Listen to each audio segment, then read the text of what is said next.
ہماری تے اصحاب کی آنکھوں سے آنسو جاری کہ حضرت جو ہے ان رفیقوں سے کہتے تھے اصحاب کی آنکھوں سے آنسو جاری کہ حضرت جو ہے ان رفیقوں سے کہتے کہ آخر ہے صحبت ہماری تمہاری لو اب الوداع الوداع ہے ہماری ملک الموت جب کے لینے کو آئے حسین و حسن فاطمہ کو بلائے ملک الموت جب کے لینے کو آئے حسین و حسن فاطمہ کو بلائے کہا بھر نظر دیکھ لو بیٹی پیاری لو اب الوداع الوداع ہے ہماری حسین و حسن کو بہت پیار کر کے لگے آپ فرمانے یوں آس بھر کے حسین و حسن کو بہت پیار کر کے لگے آپ فرمانے یوں آس بھر کے کہ کرنا بہت ان کی تعظیم داری تو اب الوداع الوداع ہے ہماری نعرہ تکبیر دارالعلوم دیوبند دارالعلوم دیوبند نعرہ تکبیر نعرہ تکبیر دیوبند جمعیت علماء ہند جمعیت علماء ہند جمعیت علماء ہند نعرہ تکبیر نعرہ تکبیر نعرہ تکبیر جمعیت علماء ہند جمعیت علماء ہند جمعیت علماء ہند مبلغ اسلام مبلغ اسلام مبلغ اسلام دارالعلوم دیوبند دارالعلوم دیوبند علماء دیوبند علماء دیوبند علماء دیوبند علماء دیوبند مبلغ اسلام مبلغ اسلام مبلغ اسلام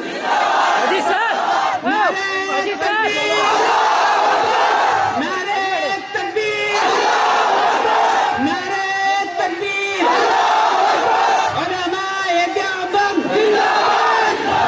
علماء دیوبند علماء دیوبند جمعیت علماء ہند جمعیت علماء ہند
سر بلند نعرہ تکبیر نعرہ تکبیر علی موت کیسا ہو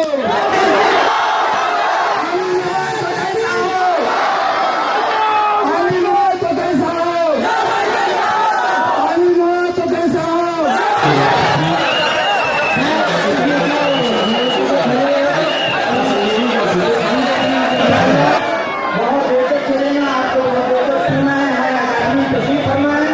اس لیے سہولتوں کے اعتبار سے پوری کشتی کی جو خالی پڑی ہوئی ہے اس میں تشریح رکھی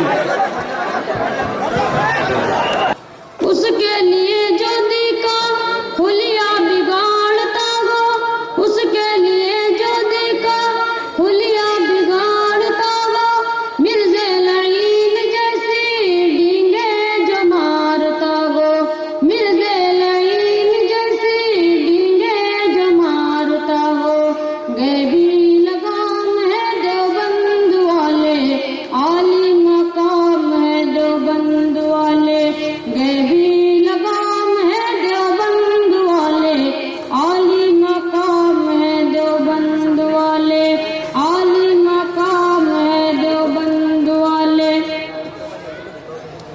اللہ کے شیر تھے جو بے حد دلیر تھے جو اللہ کے شیر تھے جو بے حد دلیر تھے جو ان کے غلام ہے دیوبند والے عالی مقام ہے دیوبند والے ان کے غلام ہے دیوبند والے عالی مقام ہے دیوبند والے عالی مقام ہے دیوبند والے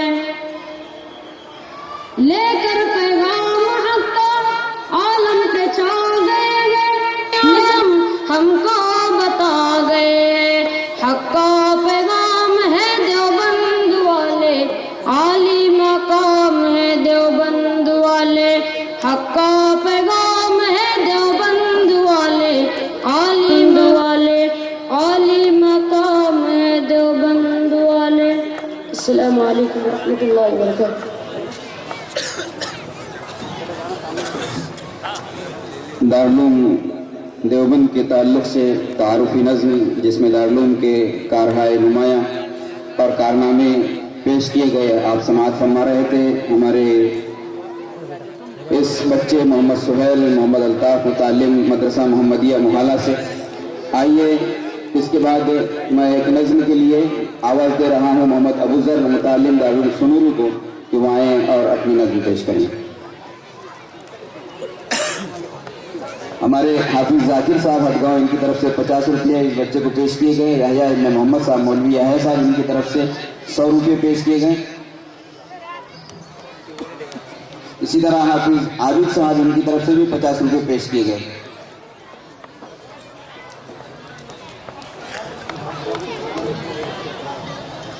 اس طرح سے نام آئے ہیں نظام الدین للکار صاحب ان کی طرف سے 100 روپے واجد بھائی ہوٹل والے 50 روپے اے ٹو زیڈ کمپنی فرنیچر والے ان کی طرف سے 200 روپے بادل بھائی کنٹرول والے ان کی طرف سے 100 روپے حاجی عبد المنان شاہ صاحب سنوری والے ان کی طرف سے 50 روپے نظام بھائی کپڑے والے ان کی طرف سے 100 روپے سید شفقت علی ٹھیکیدار صاحب ان کی طرف سے 100 روپے تصور خان صاحب ان کی طرف سے 100 روپے انیس بھائی گھاسجٹ والے 100 روپے نظام الدین بھائی گھاسجٹ والے ان کی طرف سے 100 روپے سفل گورک ان کی طرف سے 200 روپے انس چاوس عمری عرب والے ان کی طرف سے 100 روپے ابو سعد صاحب ان کی طرف سے 100 روپے امانت خان صاحب ان کی طرف سے 50 روپے اور 150 روپے گمنام آئے محمد حسین ان کی طرف سے 50 روپے صادق ٹھیکیدار صاحب آتا ہے حزب اللہ کا جھنڈا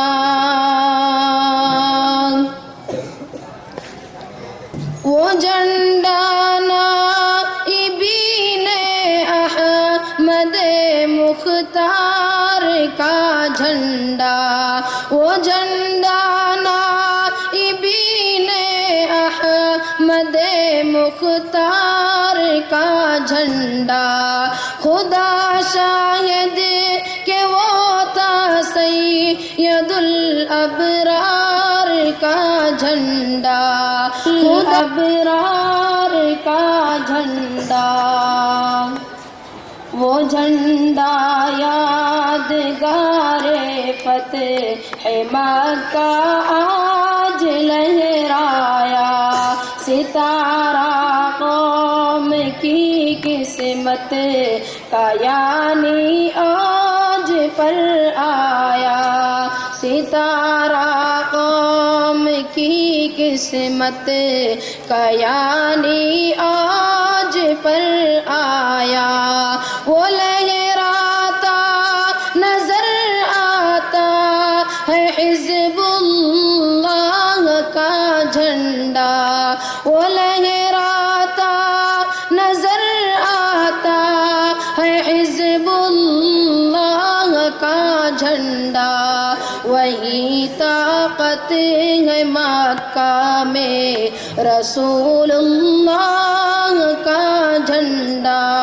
وہی طاقت ہے مکہ میں رسول اللہ کا جھنڈا، محمد مصطفیٰ کے راستہ نظر آتا ہے حزب اللہ کا جھنڈا، وہ جھنڈا نائبین احمد مختار کا جھنڈا، وہ جھنڈا نائبین احمد مختار کا جھنڈا، وہ لہراتا نظر آتا ہے حزب اللہ کا جھنڈا۔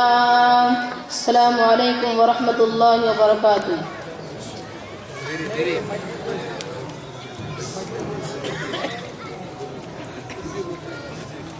پیش کر رہے تھے محمد ابو ذر، یقیناً اسلام کا پرچم تھا، جب اس کے ماننے والے اس کو لے کر کے نکلے تو دریا سامنے آئے تو وہ وہاں سے گزر گئے، پہاڑ سامنے آئے تو وہاں سے گزر گئے، سمندر سامنے آئے اور شیر چیتے اور چیر پھاڑ کرنے والے درندے سامنے آئے تو وہ وہاں سے نکل گئے، اور نکلتے نکلتے جب کشتیوں پر سوار ہو کر دوسری طرف نکلے تو اس کے بعد میں انہوں نے کشتیاں جلا کر کے اپنی قبریں اس علاقے کے اندر بنا دی۔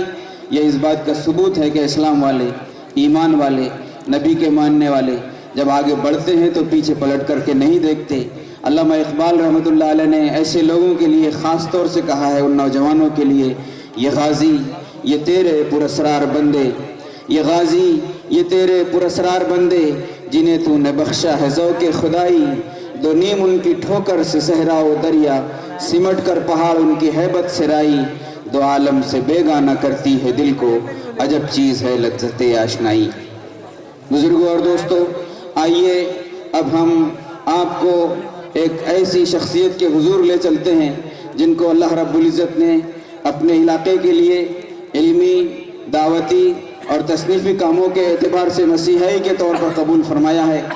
اس بزم کے صدر عالی قدر حضرت مولانا مفتی محمد روشن شاہ صاحب قاسمی دامت برکاتہم العالیہ، ناظم و بانی دارالعلوم سنوری، ہم بہت ادب و احترام کے ساتھ ان سے گزارش کرتے ہیں کہ براہ کرم اپنے تاثرات اور اپنے ملفوظات ہم سب کے سامنے پیش کریں اور ہمیں بھرپور مستفید فرمائیں۔ اور حکومت بھی سن لے، اور بھی جو ہے جس مذہب سے بھی جو تعلق رکھتا ہے وہ بھی سن لے کہ جس طرح اللہ نے آسمان بنایا سب انسان اس پر متفق ہے، جس طرح زمین اللہ نے بنایا اس پر بھی سارے انسان متفق ہے، چاند، سورج، ستارے، سیارے، پہاڑ، سمندر سب اللہ کے بنائے ہوئے ہیں اور سب اس سے فائدہ حاصل کر رہے ہیں۔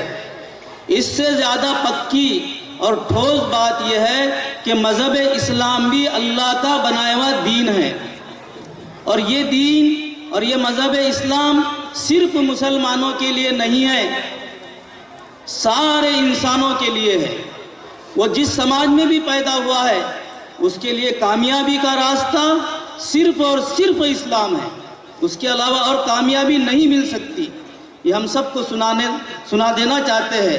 جیسے وہ زمین کو اپنا سمجھتے ہیں اور آسمان کو اپنا سمجھتے ہیں، اسی طرح انہوں نے جو ہے اسلام کو بھی اپنا سمجھنا چاہیے اور اس پر عمل کرنا چاہیے۔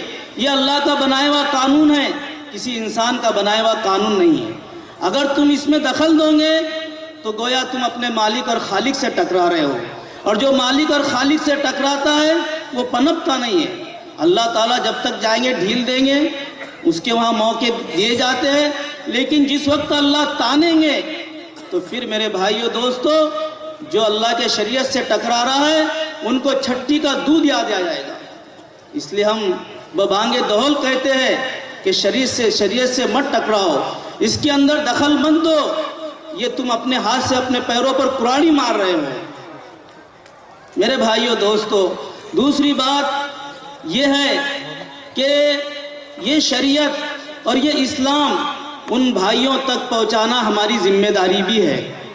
قرآن کریم ہمارے پیدائش کا مقصد بتاتا ہے، اخرجت للناس، کہ ہم نے تم کو انسانوں کے بھلائی کے لیے پیدا کیا ہے، بھلائی پہنچانے کے لیے پیدا کیا ہے۔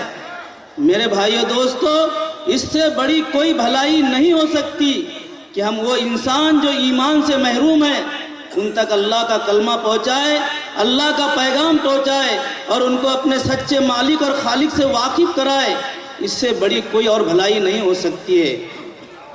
اس لیے کہ میرے بھائیوں، کسی انسان کا بغیر ایمان کے مر جانا، کسی انسان کا بغیر ایمان کے مر جانا، اس سے بڑا حادثہ نہ آسمانوں میں ہو سکتا ہے، نہ زمینوں میں ہو سکتا ہے، نہ آسمان و زمین کے درمیان میں ہو سکتا ہے۔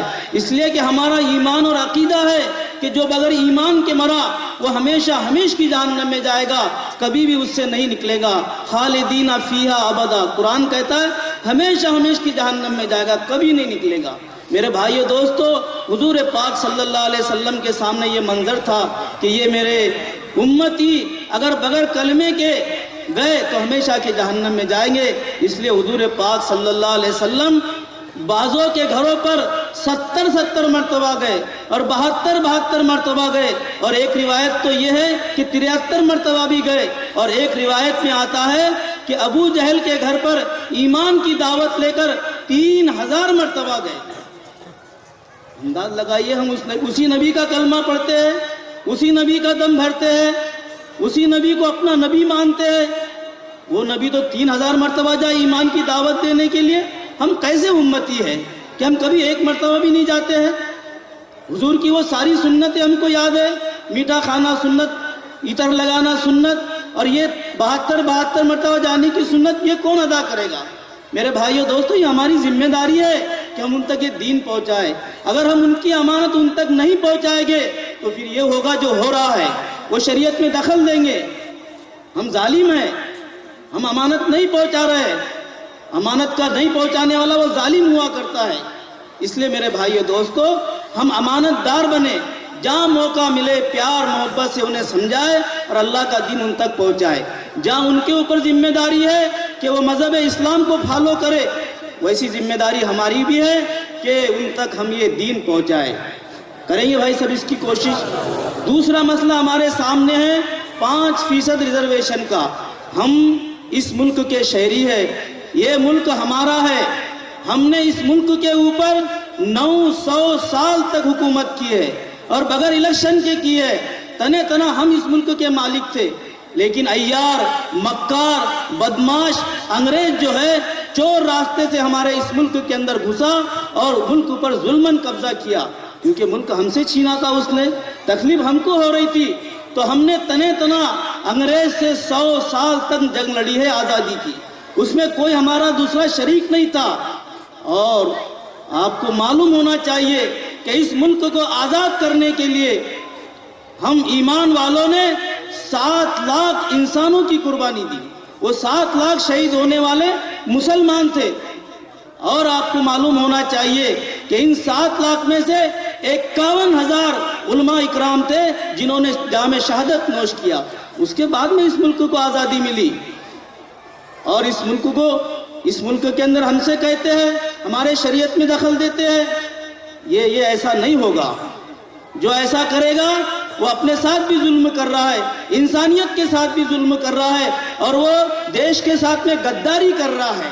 اس دیش نے ہم سب کو جو ہے اپنے اپنے مذہب کے مطابق عمل کرنے کا اور جینے کا حق دیا ہے۔ ہمارے دستور کو مت بدلو، دستور بدلو گے تو اپنے ہاتھ سے اپنے پیر پر کراڑی مارو گے۔ یہ ملک سب کا ہے، سب کو اس میں اپنے مذہب کے ساتھ جینے کا حق ہے۔ میرے بھائیو دوستو، اس کے لیے جو ہے جمعیت العلماء ہند، یہ جمعیت ہمارے بزرگوں کی جماعت ہے، یہ کوئی الگ سے نیا فرقہ نہیں ہے۔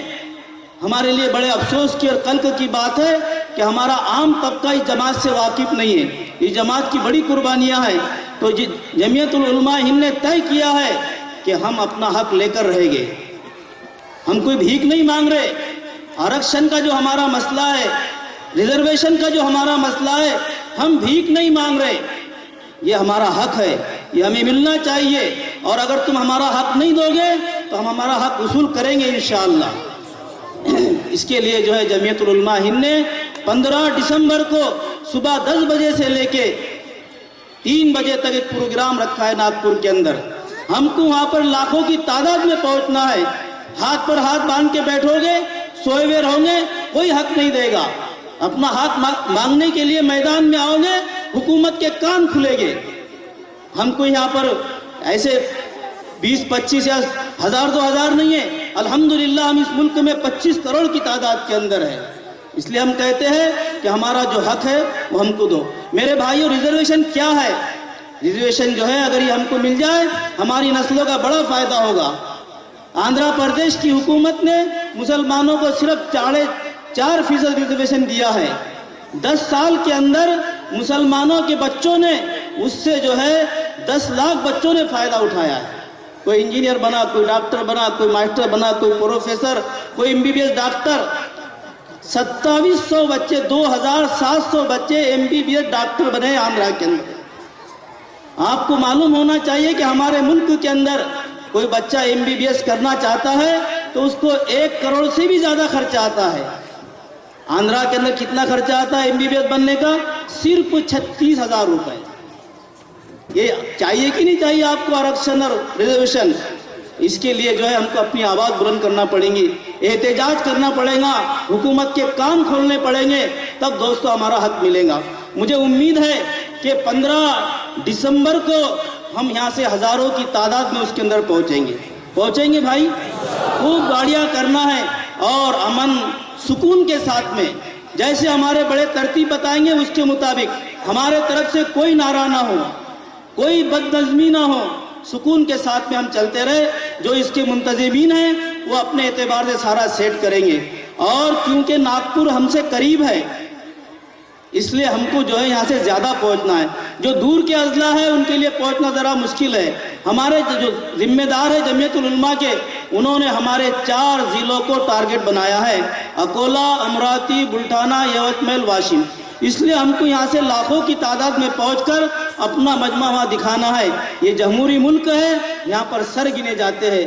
جتنے تعداد میں ہم زیادہ پہنچیں گے انشاءاللہ اتنا اثر پڑے گا۔ اب اس کے بعد میں جو ہے ہمارے جو معزز مہمان جو بڑی دور سے تشریف لائے ہیں ان کا ہم خطاب عام سنیں گے۔ اس کے لیے میں گزارش کرتا ہوں کہ ہمارے الاؤنسر صاحب حضرت کو آواز دیں۔ حضرت کی بات سماعت کرنے کے لیے یہاں پر جمع ہیں۔ تیرے خیال کی شمع جلائے بیٹھے ہیں، تیرے خیال کی شمع جلائے بیٹھے ہیں، درون جاں کوئی محفل سجائے بیٹھے ہیں، گلی سے آج کوئی مہتاب گزرے گا، ستارے شام سے پلکیں بچھائے بیٹھے ہیں۔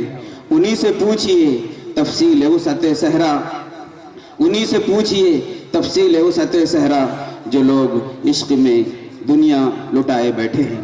دوستوں اور بزرگوں، نبی کریم صلی اللہ علیہ وسلم نے اس پوری انسانیت کو اللہ رب العزت سے جوڑا ہے، اور دارالعلوم دیوبند نے ہمارے اس عقیدے اور اس ایمان اور نبی کریم صلی اللہ علیہ وسلم کے ذات اور آپ کے رشتے کو مضبوط فرمایا ہے۔ اور جیسے کہ ابھی آپ نے سماعت فرمایا کہ انگریز ناپاک کا جب اس ملک پر تسلط ہوا تو پھر علماء کرام نے اپنے عوام کے ساتھ اپنی جان آفری کے سپرد کر کے اس ملک کو ان کے چنگل سے آزاد کیا۔ ہم خون کی قسطیں تو کئی دے چکے لیکن اے خاک وطن قرض ادا کیوں نہیں ہوتا؟ دوستوں اور بزرگوں، اسی تناظر میں ہم چل رہے ہیں۔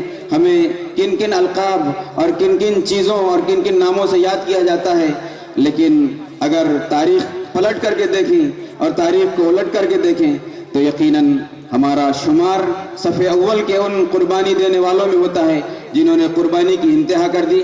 میں اسی کے ساتھ حضرت مولانا محمد یامین صاحب قاسمی دامت برکاتہم العالیہ سے گزارش کرتا ہوں، پلا ساقی طبیعت سے تو اپنی زیادہ حکم سے مطلب کچھ نہیں ہے۔